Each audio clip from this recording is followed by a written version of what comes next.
Bismillahirrahmanirrahim. Lillahi ta'ala bisyafaati Rasulillah Muhammadin sallallahu alaihi wasallam wa ila arwahi masyayikhina wa asatidina muallimina wa abaina wa umatina wa muallifi hadzal kitab syai'ulillah lana wa lahumul fatihah.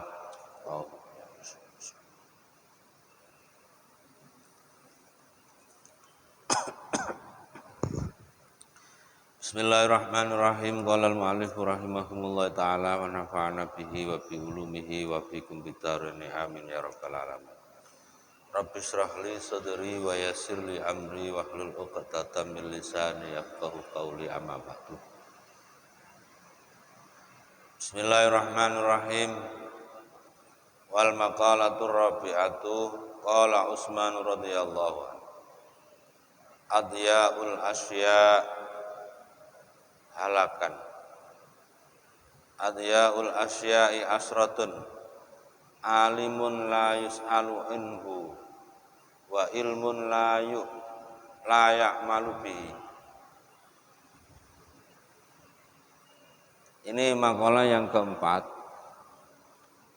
diriwayatkan dari sahabat Utsman bin Affan. Beliau pernah mengatakan ada 10 perkara yang mana 10 perkara ini termasuk sia-sia. Jadi 10 perkara tapi sia-sia. Gak ono faedahe. Alias 10 perkara ini bisa menjadikan sebuah kerusakan. Nomor 1, alimun la yus'alu anhu. Seorang alim ngerti ilmu agama, tidak pernah ditanya urusan agama. Nomor 1, orang alim, orang ngerti agama, tapi tidak pernah ditanya tentang urusan agama. Soalnya orang alim itu kadang ya macam-macam. Ada orang pinter, tapi terjunnya dalam dunia bisnis. Ono wong pinter, wong ngerti agama, terjunnya di dalam dunia politik.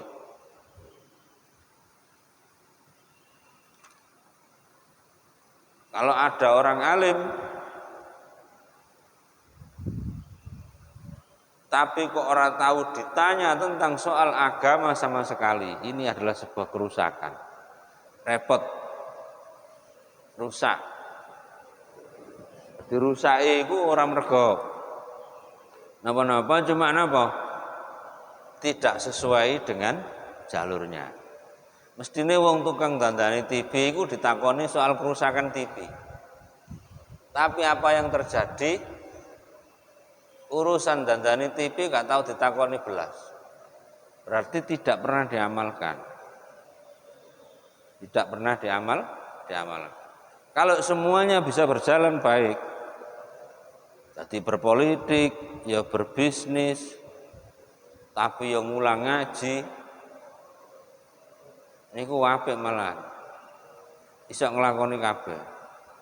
Tapi kalau ilmu agamanya itu tidak pernah dibahas sama sekali, kaya oleh ngaji iku sia-sia. Wa ilmun la ya'malu bihi, dan ilmu yang tidak diamalkan. Padahal ilmu yang tidak diamalkan itu kata Rasulullah laksana pohon yang tidak berbuah. Kayak pohon yang tidak ada buah. Jadi gak ono gunane. Hanya bisa batangnya saja dibuat kayu bakar. Tapi tidak bisa dimanfaatkan dengan yang lain.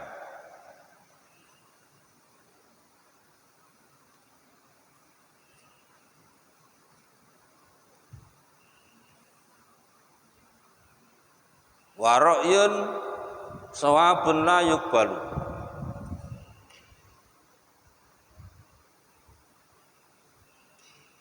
Ini ayat tadbirun shawabun la yuqbalu.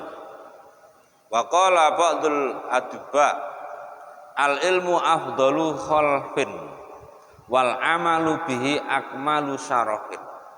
Ilmu itu adalah utama-utamanya tinggalan, Dan amal itu adalah kesempurnaan kemuliaan, kesempurnaan yang mulia. Jadi kula kalih panjenengan iki istilahnya ngeten. Besok nek mati, iku iso ninggal ilmu, pernah mengajarkan ilmunya kepada orang lain, ilmunya dimanfaatkan, itu adalah sebaik-baik tinggalan kita.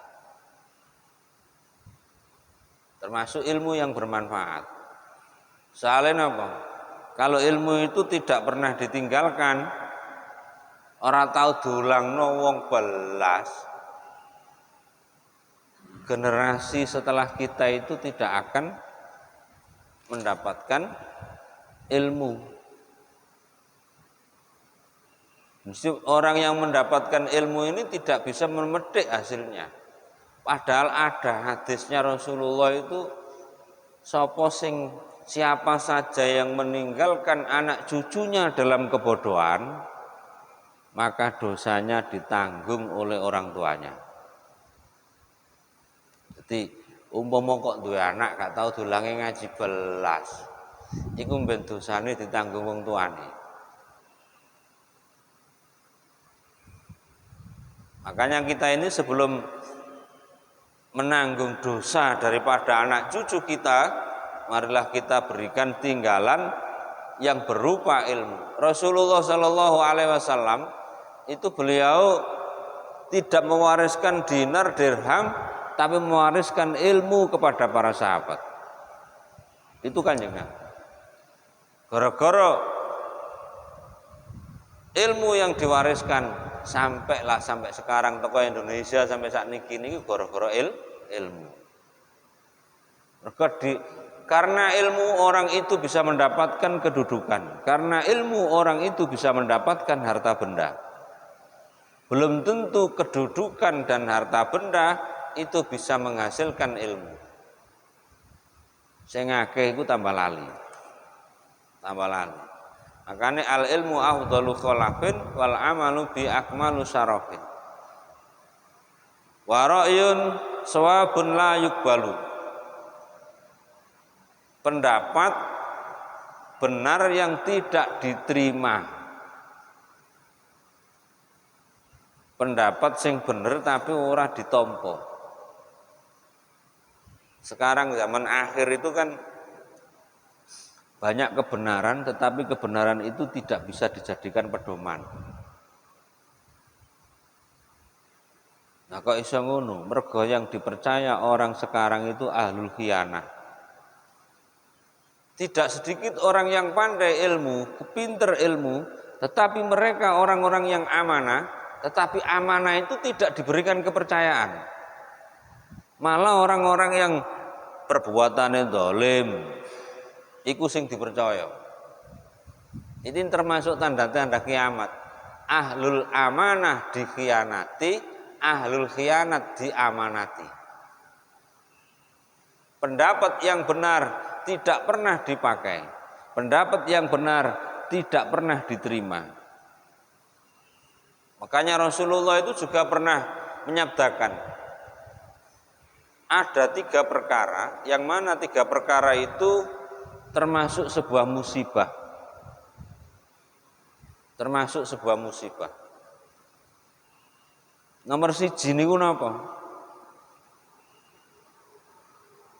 Seorang pemimpin tatkala kita semua melakukan kebaikan, pemimpin itu tidak pernah bersyukur kepada kita. Tidak pernah berterima kasih kepada kita semuanya. Tatkala kita melakukan sebuah amal kebaikan itu gak tahu ditompo, gak tahu direken, gak pernah dihargai sama sekali. Ini musibah.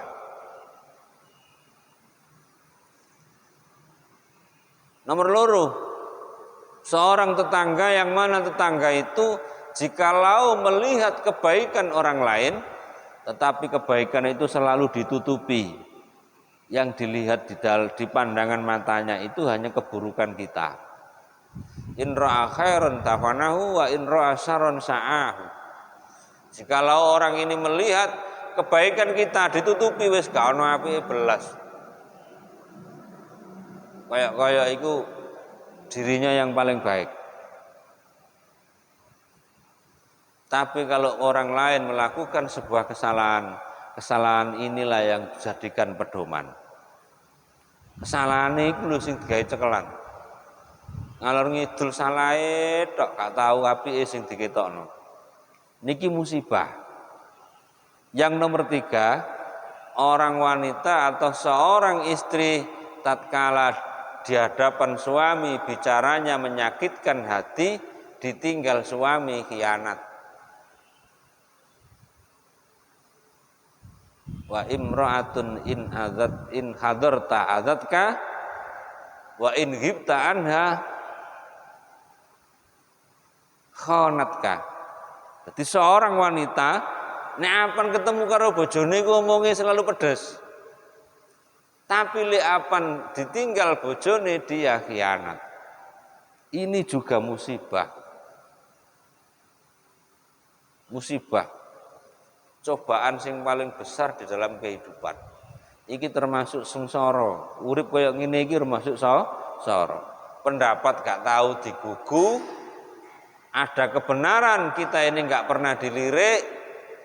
Tetapi sementara yang dijadikan, yang didewa-dewakan itu mereka orang-orang yang selalu berkhianat. Makanya di sini waru'yun shawab la yuqbalu wasilahun la yusta'malu. Pedang tapi tidak pernah digunakan. Ini pedang ini lumayan Jan.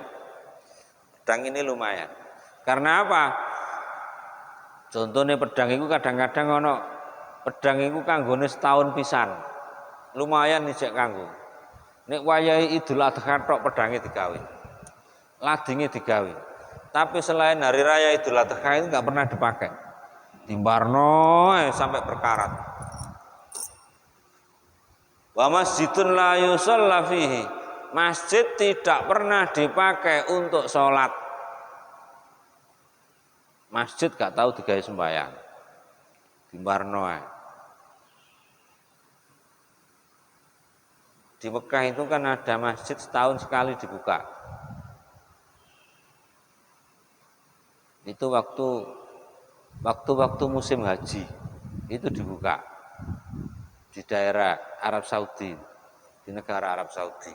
Selain itu nggak tahu dibuka, soalnya wongnya nggak ono. Ono sing ngebeki ku waktu jamaah haji tok. Sekarang kalau kita ini di negara kita ada masjid yang tidak pernah digunakan, ini juga termasuk bermasalah, sebuah kerusakan. Tetapi ada juga orang-orang yang datang ke masjid tujuannya bukan untuk beribadah. Rasulullah Shallallahu Alaihi Wasallam pernah menyatakan dalam sebuah hadis, ya'ti fi akhiriz zaman nasun min ummati ya'tunal masajid wa yaq'aduna halqan.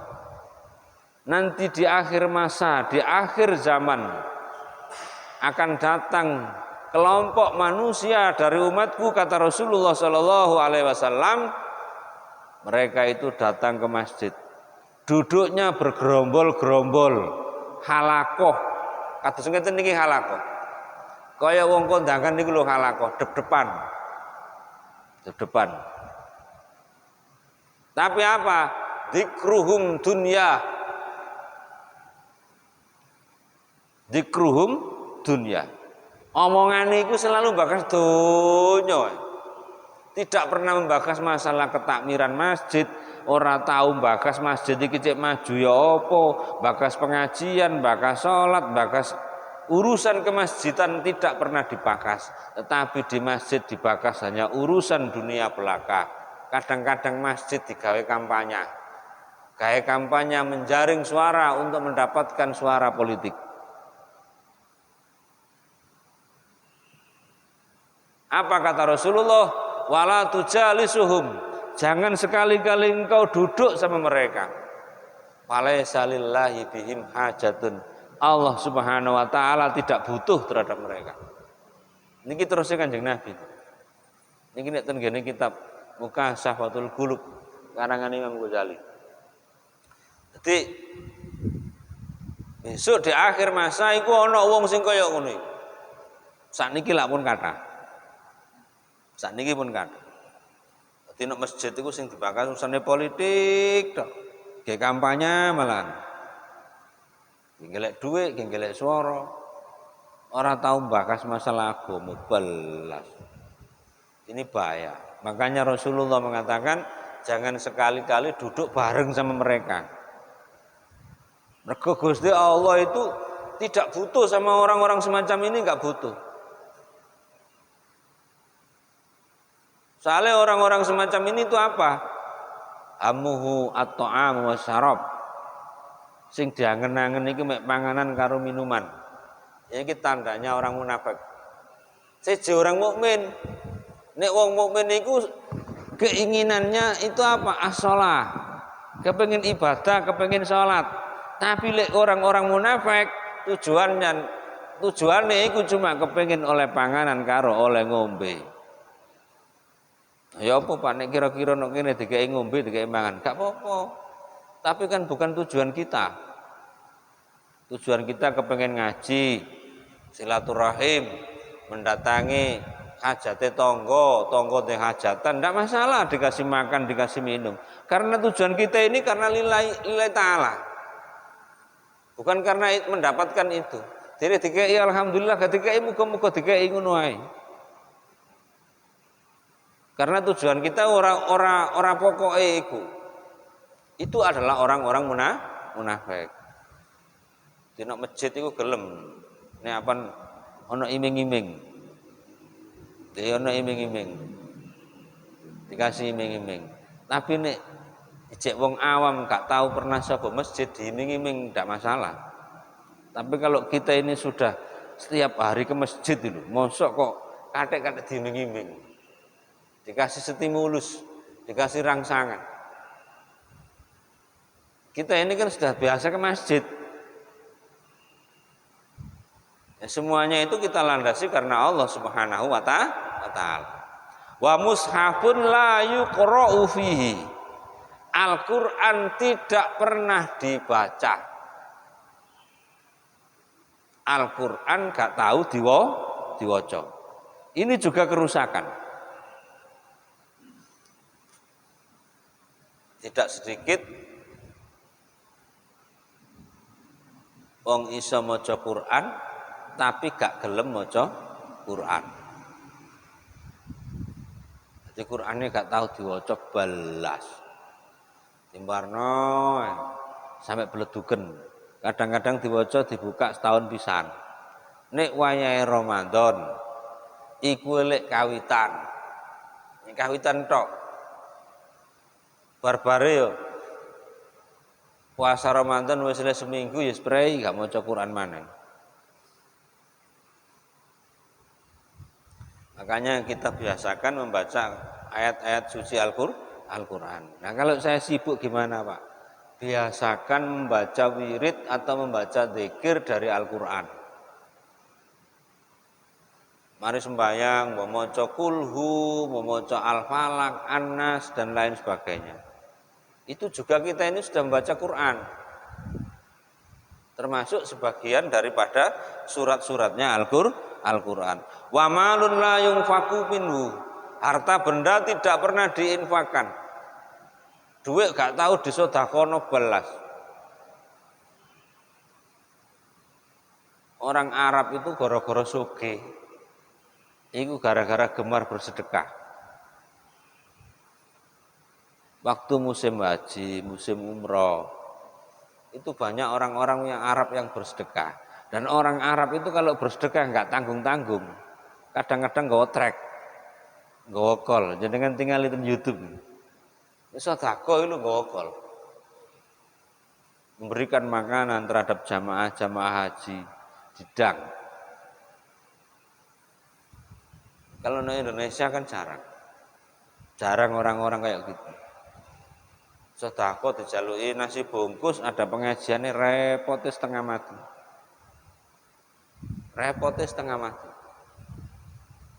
ada tarian iuran untuk kemasjidan, mau ada masjid mengadakan pengajian dan lain sebagainya.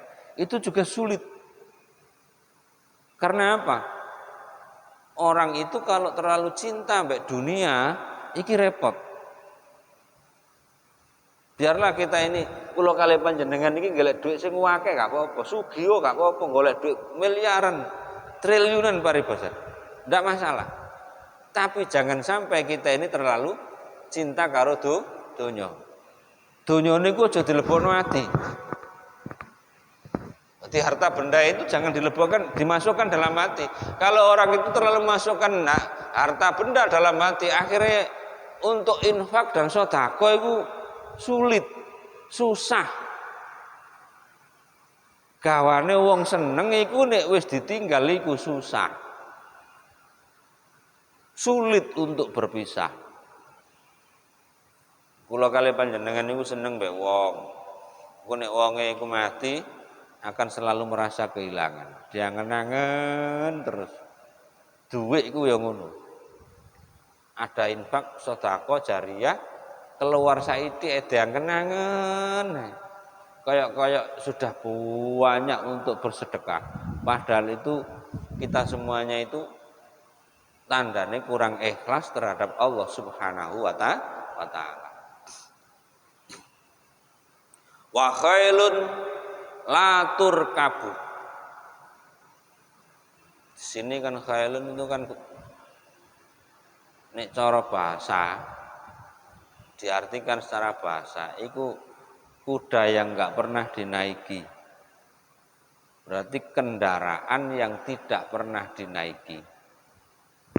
Duwe mobil gak tahu ditumpaki belas, duwe sepeda motor gak tahu ditumpaki belas. Karena kebanyakan kayak showroom. Ada orang mobilnya sampai 50. Iku nek numpai iku ya apa? Kakean.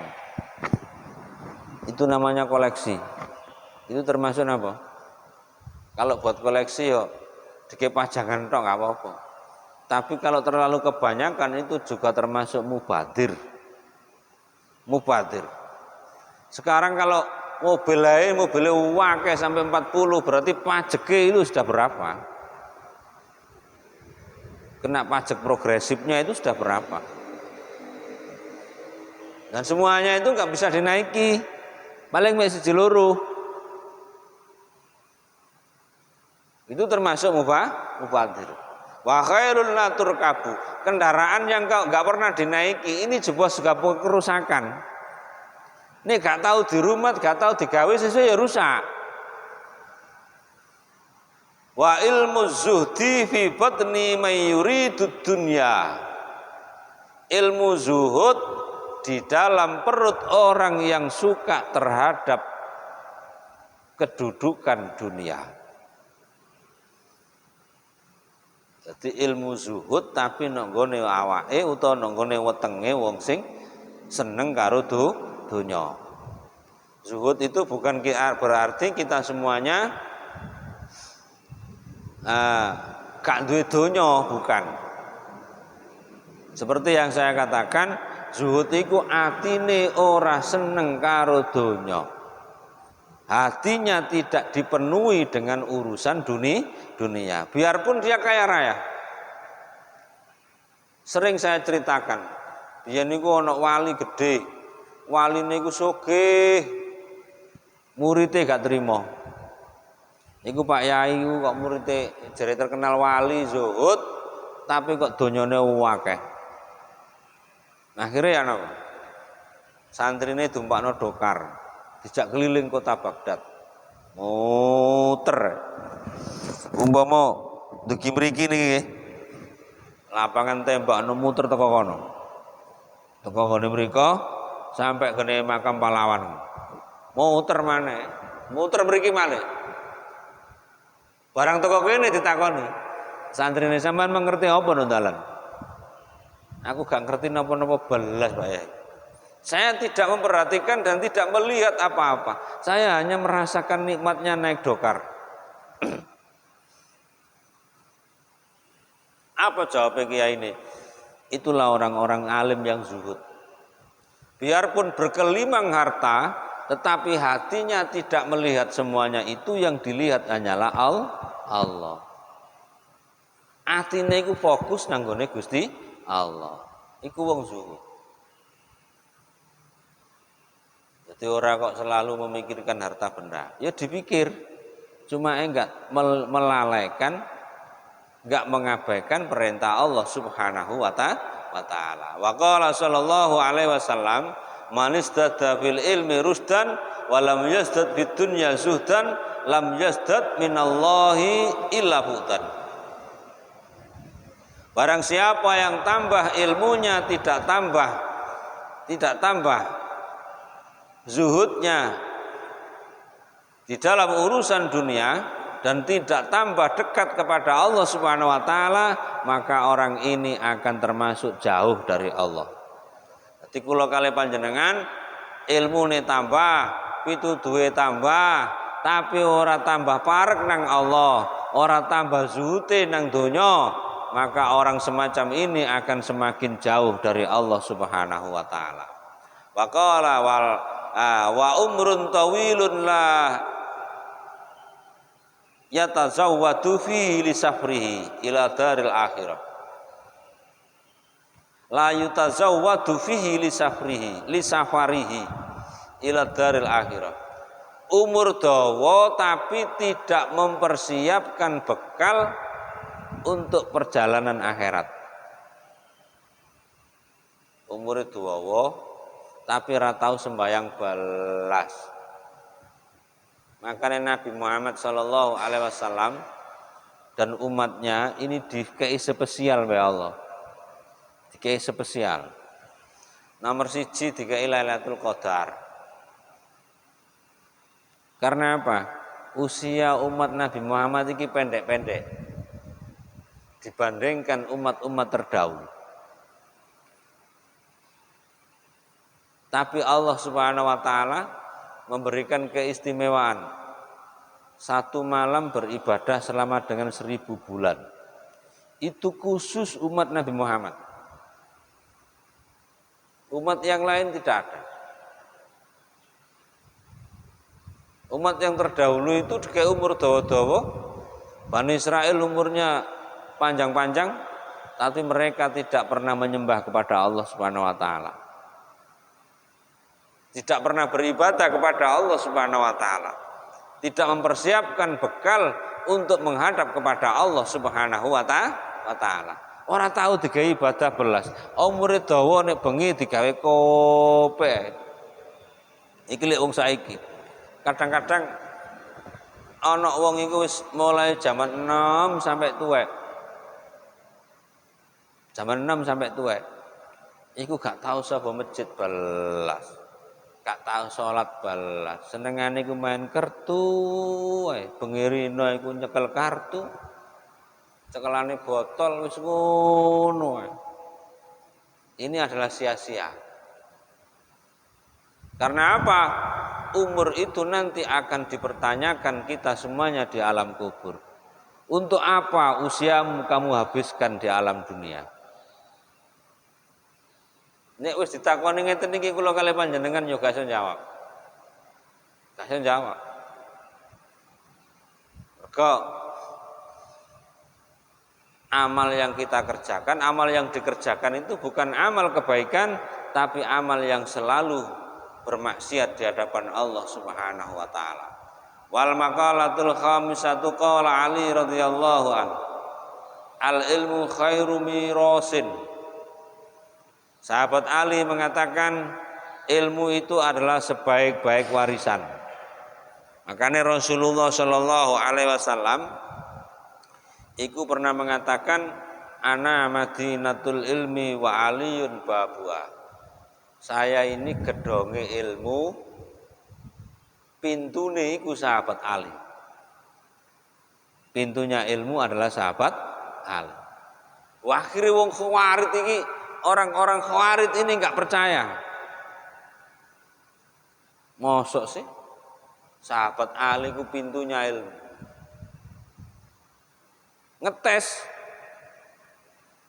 Kalau dalam kitab Mawaidul Usfuriyah itu ada. Jadi sahabat Ali dites. Wahai Ali, saya ingin mengajukan sebuah pertanyaan. Tapi pertanyaan itu satu pertanyaan ditanyakan 10 orang dan jawabannya harus berbeda-beda. Jadi sahabat Ali, gak apa-apa, monggo silakan. Saya silakan. Akhirnya apa? Di dalam keterangan yang lain sahabat Ali itu pernah ditanya, dijawab, saya akan menjawab sesuai dengan kitab mereka. Kalau mereka itu ahli Injil, bi Injilihim, saya menjawab dengan Injilnya mereka. Kalau mereka itu ahli Taurat, dengan kitab Taurat mereka. Kalau mereka itu ahli kitab Zabur, saya jawab dengan kitab Zabur mereka. Lho iku sahabat Ali. Ini kalau dalam keterangan yang lain. Makanya sahabat Ali tahu takoni, mana yang lebih utama, ilmu atau harta?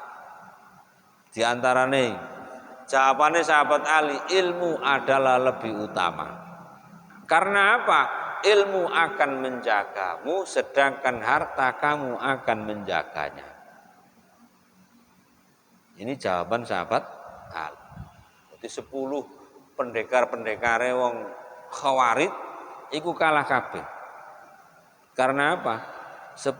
Satu pertanyaan ditanyakan 10 kali orang, tapi jawabannya semua berbeda. Akhirnya orang-orang Khawarij ini mengakui apa yang disabdakan oleh baginda Nabi Muhammad SAW, bahwa sahabat Ali itu adalah termasuk pintunya ilmu. Kalau kepingin kepada Rasulullah, lewati pintunya dulu. Ibaratnya kalau kalian panjenengan niki ajeng mlebu masjid, masjid ini sebagai gedung, lewati pintunya dulu. Pintunya Rasulullah adalah sahabat Ali karramallahu wajah. Waqala sallallahu alaihi wasallam, akrimul ulama wa innahum warasatul anbiya. Aman akramahum faqad akramallahu wa rasulah. Rawahu Tabrani. Muliakanlah ulama, karena sungguhnya ulama ini adalah pewaris para nabi. Barang siapa yang memuliakan mereka, maka orang ini benar-benar memuliakan Allah dan Rasul-Nya. Jadi kula kali panjenengan mulyakno ulama, dikongkon mulyakno ulama, mergo ulama iki pewarisnya para nabi. Jadi nabi niku ditinggalan siji kitab suci Al-Qur'an. Nomor 2 hadis. Nomor 3 ulama. Iki termasuk tinggalannya Kanjeng Nabi. Kanjeng Nabi lah nanti dawuh, taraktu fikum amraini lan tadillu in tamasaktum bihima. Kitaballahi wa sunnata rasulih. Aku tinggalkan terhadap kalian 2 wasiat. Jikalau kalian semua berpegang teguh, tidak akan tersesat selama-lamanya. Napa niku? Nomor 1 kitab Allah, nomor 2 wa sunnata rasulih. Jadi kitab Allah, Al-Qur'an, nomor 1 hadisnya Rasulullah. Tapi didukung dengan hadis yang lain. Al ulama warasatul anbiya. Ulama ini adalah pewaris perjuangan para nabi. Jadi ulama ini termasuk warisannya Rasulullah Shallallahu Alaihi Wasallam. Yang penting ulama itu tenan. Itu ulama-ulamaan, oke? Itu ulama, orang yang dekat, orang yang takut terhadap Allah Subhanahu wa Ta'ala. Barang siapa yang memuliakan mereka, maka otomatis orang ini memuliakan Allah dan Rasulnya. Kula kali panjenengan mulyakno alim ulama iku padha karo mulyakno Allah, mulyakno Rasulullah sallallahu alaihi wasallam. Jam pinten niki?